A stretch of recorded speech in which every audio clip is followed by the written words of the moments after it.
The main goal of the design was to use a float to convert the vertical motion of waves into electricity. The design is broken up into 4 sections. The first section uses a float that is connected to a rack and pinion.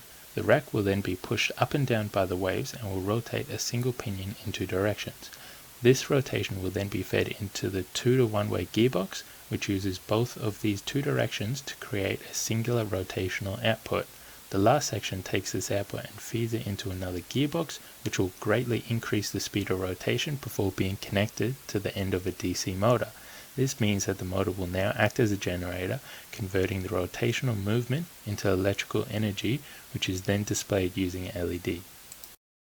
This is the representation of our prototype. As you can see, a bin is used to create the waves. The waves are moving the float up and down. This movement then allows the rack to rotate the pinion, which is then fed into our 2-to-1 way rotational gearbox.